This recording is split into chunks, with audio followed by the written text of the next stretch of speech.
What is up, everyone? JD here. Hope you're all doing well today. Today, we're going to be going over the new Schrade lineup. The ones that we will be talking about today are going to be from their beta line, and that is going to be the Slyte. I have two variants of the Slyte here. I have a smaller version and I have a larger version. So what we'll be doing today is going over the specifications. I did want to do these together since they're pretty much the same knife, just one big, one small. We'll do size comparisons, thoughts and impressions, and alternative recommendations if I have them. So we'll go over the small specs first. The smaller Slyte has a 2.4-inch D2 steel blade, 3.5-inch steel handles, frame lock. Overall length is 5.8 inches, coming in at a claimed 1.9 ounces. The larger Slyte has a 3-inch D2 steel blade, 4.5-inch steel frame lock handles. Overall length coming in at 7.5 inches. Claimed weight is 3.2 ounces. So I'll go ahead and move these off to the side and we'll bring the scale over to verify the weight. So the smaller Slyte, again, saying that it was 1.9 ounces. So coming in at 2.1, still really lightweight. And then the larger version of the Slyte has a 3.2 claimed weight, and it's actually coming in at 3.5. So both of them are over their claimed weights. I don't know if these are prototypes or not. They were sent to me by Schrade with the disclosure that I can do a full review of these knives, meaning carry, cut, give honest thoughts and impressions. What we'll go ahead and do next is we'll go ahead and do some size comparisons, and I'm going to move these two in really close so I have the space to get the comparison size knives out here as well. First, we're going to bring out the Spyderco Shaman. And as you can see here, the Shaman is larger than the larger variant. And then we'll bring out the Demco AD 20.5.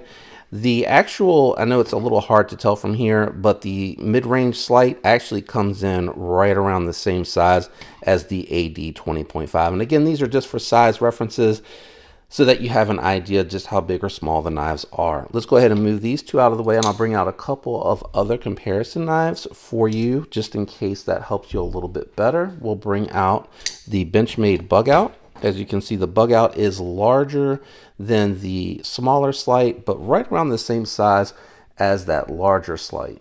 Next, we'll go ahead and bring out the SIG K320 made by Hogue. And as you'll see here, it is larger than the bigger Slyte. Again, it is more close in size, that bigger one, to the Benchmade Bug Out.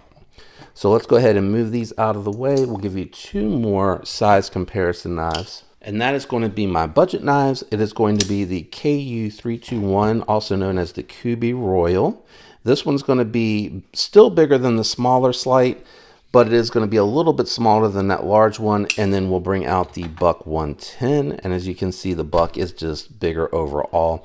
We'll do some really quick thickness profile comparisons. What I'm actually going to do first is I'm actually going to show you that these two are both very thin compared to one another, but they actually have the same thickness on both. So I'm just going to run through the larger one to save a little bit of time. Here it is against the Royal. As you can see, this is a very thin model. Here it is against the AD 20.5. I feel like I'm sitting flush, but I also feel like I'm kind of cupping over a little bit. Really hard to pick up that thinness. And then we'll do the Bug Out. There you go. So you can see these are very, very thin knives. What I'm going to do, I'm going to go ahead and set this aside, and I'm going to hold the larger one when I talk about some of the things that I want to cover today. So first we're going to talk about the ergos. Now, obviously the larger one fits the hand a little bit better because it is longer overall. This to me feels like a pouch knife slash wallet knife slash fifth pocket knife, just something really small for you to get access to something to cut with really quickly out of the fifth pocket or out of an organizer, whether that goes in the pocket or whether you're rocking it with a pouch. Now, they are a little bit uncomfortable because they are very thin. So they do kind of, I've noticed when I was cutting with the knife, trying to go through the cardboard, I noticed that I was feeling all of the edges here because it's just a little too thin. So the first thing I think I would like to see happen I'd like to see them just thicken up the scales a little bit. I know that it's a steel frame lock, and I know that they're trying to keep the weight down. But I think, in all honesty, for a steel frame lock knife of these sizes, you could thicken the scales up just a little bit. I think you could probably match the thickness of the actual blade stock on the scales, and it would go over really, really well. Now, the thing that I do like is that pocket clip is designed really well. You don't feel it in hand, so it's not affecting the ergos, and it catches to go in the pocket nicely. The only thing I would say here that I would like to see them do is either use flat screws where it's inset, or go ahead and bring the ramp out just a little bit. I think you probably could afford to come out a little bit. You might feel that it's there, but it's a super comfortable pocket clip. So that would be one nice thing, because either one of these just catch right on the screws and I can't get past it without force. So it's one hand up to the screws, and then when you get to the screws, you got to force it all the way in. The other thing I would say, you do have a nice lockup coming in at about 30% of the stock of the blade back here, but your access to the lock bar is a little tight. You might want to bring this down just a little bit, or just leave a little bit more material, because I see that it comes all the way up. Maybe you could come straight through there and it would be easier to access, because right now, between it being so thin and such a tight access for someone with larger hands, it is actually really kind of hard for me to get to. Now, it does have ceramic bearings in the pivot, so the action's really smooth. The detent's a little light, so you can fail it. I have not taken these apart to tune them. And actually, this one would be really easy to do because it has minimal hardware on it. You have just the pivot and the two standoff screws here in the back. I believe it's T8 in the pivot, and I believe T8 throughout the hardware. Let me check that really quick. So these are my Weehaw bits with the Weehaw tool that allows it to store inside. So it is, it might even be T10 because it feels loose. Yeah, definitely T6 in the pivots. Let me try the T10 bit and just see if the 10 bit. No, it's T8. T8 in the pivot, T6 for all the other hardware, which is pretty standard. I mean, two bits is pretty minimal for what you'll need to take it apart. So not too bad at all. Now, getting back to the knife itself, again, I think a little bit better tune on the detent would be really nice. It is locked up nice and solid. Does seem to have a nice edge. Nice thin profile. I mean, for a knife this thin, I'm not surprised it's that thin. D2 steel, really, it says made in the USA, but I went to their website and it's more of an assembled in the USA knife for the beta line. So they're importing some parts, they're manufacturing some parts, and then they're putting it all together here in the US, which I think is still better than a direct import, right? They're creating jobs. They are making some of the product here in the US. So for the price point, I think that's pretty good. Now, I think it does have a steel detent ball because it is silver and shiny. Ceramic detent balls are usually darker. So that is something to keep in mind. You're just going to be careful, make sure, hopefully it is a corrosive resistant steel, like a stainless steel.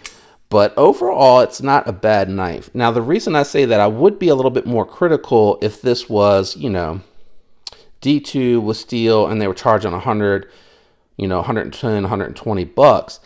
But these knives, for the large one, $49.95. For the small one, $45.95. So not really too bad. There's a couple of areas that I think would be really good opportunities. It does have a beautiful stone wash finish. It's black washed on the handle, which I think looks really good. Really not too concerned about the hardware. That's pretty standard. I think thicker scales, and I think adjusting the pocket clip, and I think you have a very solid competing knife here with the Slyte. I don't know if it's Slyte or Slate, but it's Slyte. So I'm saying Slyte, which I think, you know, they're saying Slyte because it's thin. But I really think some thicker scales on here would really make this nice. And D2 has great edge retention. I'll have to do a long-term review to see how these two hold up from the factory edge and then how it performs with an edge that I put on it after I've worked the factory edge out. So all in all, not bad. If you're in the market and you want something that is nearly domestically made, does import some parts to keep the cost down, which I completely understand, this is a really interesting option. At $50 or less, it's super competitive. Now, if you're looking for a work knife, this is probably not going to be the one. Again, it is thin. It's going to be slick as your hand gets to sweat on it. The black wash does help a little bit with that, but it is still going to be slick. When you're squeezing onto very thin steel. It does feel sturdy. You know, when I push it, there's absolutely no flex happening at all, and I'm squeezing pretty hard. So I think it's pretty well done, but I would even say, I'm sure steel is the cheaper option, but I would say if you wanted to make this 75 and either do thicker scales or do G10 like what you see from Hogue, you could keep the D2, and I think if you can limit to just being the fasteners and the bearings being what you import, that could be very viable. Now, I do want to say they say that they import, but they list the countries that they work with, and China is not on the list of the countries they're importing from.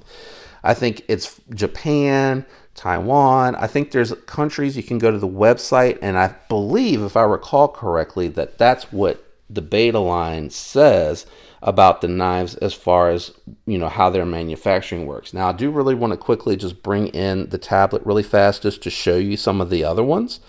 And the prices that I found, I know that they're looking a little bit higher on Schrade's lineup, but, and I could be wrong here, because I looked at the beta line message statement and it did say ones that are assembled, they're importing parts, and these two specifically say made in the USA.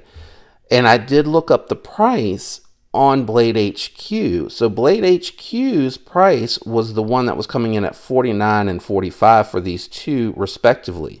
So perhaps I am incorrect, because now that I'm looking back here on the website, which I'm glad I did this, it's saying these two are actually made in the USA, whereas the OTFs are assembled in the USA. So that is something that I will make note of, and I'll make sure earlier in the video that I point out those corrections. But if that is the case, fully made in the USA, D2 steel, for those price points that I found on, I think it was Knife Center. I apologize, I don't think I said Blade HQ, but it's Knife Center that has them listed for $49.95 and $45.95. If that's the case, and it does appear that way because their website is stating these two are fully made in the USA, that's really impressive for D2 steel. That is seriously competitive, because when you look at a D2 steel knife from Civivi, they're usually around this price. Or when you're looking at something that's D2 from any Chinese made knife, they're usually around this price. Now, there's some from like Gonzo and Free Tiger that are cheaper for sure, but I mean, if you think about what you're getting for the price, it's pretty impressive. Again, I think the scales being thicker and the pocket clip would be a lot better. Access to the lock bar would be a lot better. The detent, there is no play, no side to side, but you know, that's just tightening the pivot, and no lash. So really good build quality. Let me know what you think about these two down in the comments. I'm going to skip over alternative recommendations just because I feel like it's going to be hard. You're talking about what Kershaw is the nearest competitor for USA in this price point, and those $50 knives are Chinese imported knives for Kershaw. They're not making them in the US for this price point. So very interesting. I'm liking to see that from Schrade, something that is obtainable and affordable. While they're not perfect in their states, if you're on a budget and you want a USA made knife, this could be a really good option, especially if you want something to throw down in the pocket of a garage built gear pouch, or a pocket organizer, or something that's really thin. And actually, you know what? I have one here. It could just be something to check really quick. I don't know that this is the right organizer for it, but yeah, a little tight for that particular pocket. But let's check the large one out and see what that would be like in this. So yeah, if you like something that's really thin, that's not going to take up a lot of space, that you want to use with a bunch of gear, these could be interesting options if you just want something, like I said, to carry with you differently than what you would if you clipped the knife in your pocket or if you wanted a companion carry. Anyway, let me know what you think about these two. I have other ones that I'm going to be reviewing. These were the only two they sent over from the beta, but again, being that they're made in USA, during the video that kind of changed my perception a little bit of it. If it was imported parts, I was saying, you know, charge a little bit more, but if they're making the full thing in the USA, I would just say thicker scales, better lock bar access, and better pocket clips on these two. I'm not mad at the steel, again, for US manufacturing. Really cool to see it, and they did a fairly good job. Like, there's not a lot to complain about here. The detent tune is something that you can fix yourself, or they can do a little bit better job from the factory. But I mean, honestly, if you're giving it a light switch, it's gonna go out. And the lock bar being a little sharp, you know, that's something that's hard to look past, because a lot of us like to fidget with our knives. If you enjoyed today's video, do me a favor, leave a like. Consider subscribing if you're not already subscribed. Thanks for everyone out there that is supporting the channel regularly. I appreciate each and every one of you. Thanks for tuning in. I hope you have a fantastic week. Until next time, peace.